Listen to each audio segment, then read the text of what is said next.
Alors, nous allons travailler sur le riff Back in Black d'ACDC. Alors, on va commencer avec le riff du couplet. Donc, il va être composé de 3 accords en fin de compte. Alors, la position du Mi majeur. Alors, je fais un petit rappel de cette position-là. Donc, corde du Mi grave à vide. Le majeur sur la case 2 de l'accord de La. Troisième doigt sur la corde Ré à la case 2 également. Et l'index sur la corde Sol à la case 1. Donc, on aura cet enchaînement de notes. Ensuite, corde Si à vide. Corde Mi aigu à vide. Ensuite, la corde de Ré majeur. Corde Ré à vide. Corde Sol avec l'index sur la case 2. Le troisième doigt, corde Si, troisième case. Et le majeur, corde Mi aigu à la case 2. Et donc la position du La majeur, qu'on pourra prendre exactement comme pour le riff d'Highway to Hell, qu'on pourra prendre avec un barré, avec simplement l'index, pour faire sonner le La à vide. Case 2, corde Ré, case 2, corde Si, et case 2 également, corde Si. Case 2, corde Sol, et case 2, corde Si. Voilà, donc on commence avec le Mi. Alors surtout pour ces accords-là, surtout pour le Mi, on ne fera pas sonner toutes les cordes.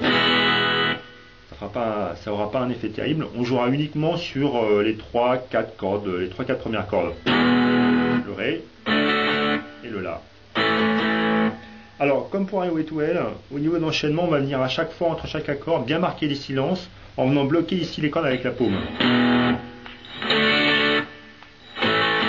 Voilà, de façon à chaque fois, chaque changement d'accord, avoir vraiment des silences qui soient bien propres. Ensuite, on va avoir une descente sur la gamme pentatonique de Mi mineur.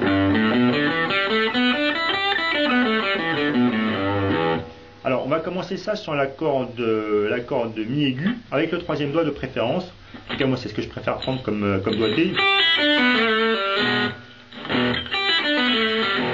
Alors, on est sur la corde Mi aigu. On va attaquer vers le bas. Ensuite, on fait un pull-off.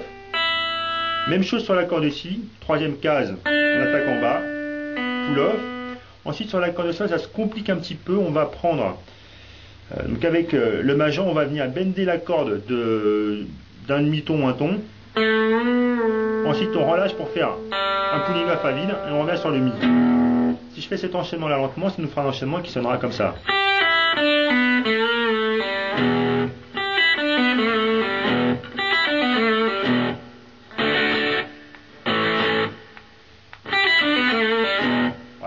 Ensuite, alors, une fois sur deux, donc on a cet enchaînement-là.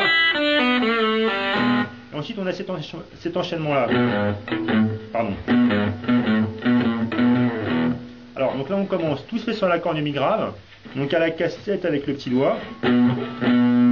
Case 7. Case 4 avec l'index. Case 5. Majeur. Et troisième doigt, la case 6. On finit 2 fois sur la case 7. On vient remonter vers le haut du manche pour reprendre ensuite la position du Mi majeur. Bien, on va passer au riff du refrain maintenant. Alors, on va commencer avec la position du La qu'on a vu. Donc toujours avec le barré de l'index. Ensuite, on va le remonter pour faire un Mi 5. On le remonte d'une corde et on va jouer les cordes Mi, la corde La et la corde Ré. Ensuite, on va prendre la position du Si5. Alors le Si5, donc index sur la corde La à la case 2. Troisième doigt sur la corde de Ré à la case 4. Et l'auriculaire à la case 4 également de la corde Sol. On aura donc cet enchaînement-là. On sera sur 3 cordes. Ensuite, on va revenir sur la position du La.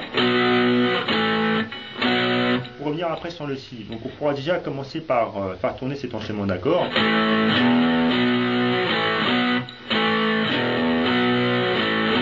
Ah, donc on le fait 2 fois de suite. Ensuite on a cet enchaînement là. Donc position du Sol. Sol 5.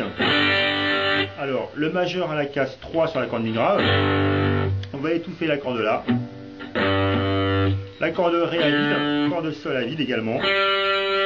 Le troisième doigt sur la corde Si et le quatrième doigt sur la corde de mi aigu en casse 3.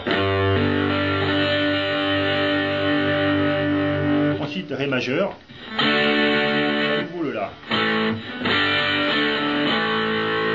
Ensuite, ce qui fait suite à l'accord de La avec le barré, on va venir prendre avec le majeur sur la troisième case de la corde mi grave, et on va venir faire un léger bend d'un quart de ton. Il faut vraiment pas y aller comme une brute, ça fera pas spécialement joli.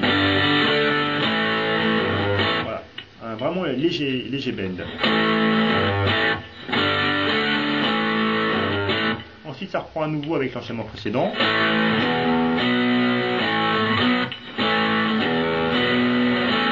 Et ça finit sur Sol.